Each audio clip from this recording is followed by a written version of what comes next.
বিয়ে মানে একাকিত্ব জীবনের উচ্ছলতা অবসান এবং সাংসারিক দায়িত্ব ও কর্তব্যভরা জীবনের প্রবেশ। জীবনসঙ্গী তো আছেই, সাথে শ্বশুরবাড়ি, অনেক নতুন সম্পর্ক, সন্তান ইত্যাদি সব মিলে একাকিত্ব জীবনের সম্পূর্ণ বিপরীত হয়ে অনেক বেশি সিরিয়াস হয়ে জীবনটা বিয়ের পরে বিয়ে করতে চলছেন, তাহলে অবশ্যই এই 17টি কাজ একবার হলেও করে ফেলুন। বিয়ের পর আর সুযোগ নাও মিলতে পারে। নিজের যাবতীয় ছোটো ছোটো শখ পূরণ করে ফেলুন। কে জানে বিয়ের পর জীবন কেমন হবে। বন্ধু বান্ধবীদের সাথে দূরে কোথাও একা একা বেরিয়ে আসুন। বিশেষ করে আপনি মেয়ে হয়ে থাকলে তো অবশ্যই বিয়ের পর অনেক বছর আর এসব হয়ে উঠবে না। নিজের লেখাপড়া অবশ্যই শেষ করুন, কিংবা এমন ব্যবস্থা করুন যেন বিয়ের পরও লেখাপড়া ঠিক থাকে। টুকটাক রান্নাও শিখে ফেলুন, দারুণ কাছে আসবে। পুরনো যত প্রেমের সম্পর্ক ছিল সবগুলো পালা এমনভাবে চুকিয়ে ফেলুন যেন ভবিষ্যতে আর ঝামেলা না হয়। নিজের স্বপ্নের চাকরি বা কাজটি অবশ্যই খুঁজে নিন। ছোট বিষয়ে উত্তেজিত না হয়ে নিজেকে নিয়ন্ত্রণ করে শিখে ফেলুন।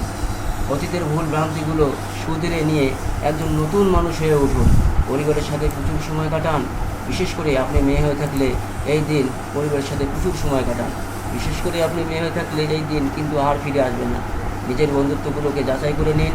আপনার নতুন জীবনে স্থান পাওয়ার যোগ্য কারা সেটা বুঝে নেওয়া জরুরি। আপনাকে আনন্দ নেয় এমন সব জিনিসের সাথে নিজেকে রাখুন। সোলোমেট খোঁজার ফ্যান্টাসটি নিয়ে ভাবা একদম বাদ দিন। যাকে পেয়েছেন তাকে নিয়েই ভালো থাকা শিখে নিন।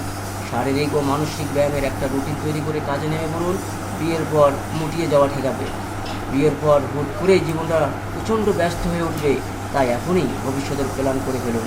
নিজের স্বাধীন জীবনের প্রতিটি বিন্দু উপভোগ করুন। অযথা সময় নষ্ট করবেন না। ড্রিম ওয়েডিং নিয়ে অযথা অস্থির না হয়ে জীবনসঙ্গীর সাথে চুটিয়ে প্রেম করে নিন। জীবনসঙ্গীর জন্য কিছু সারপ্রাইজ প্ল্যান করুন।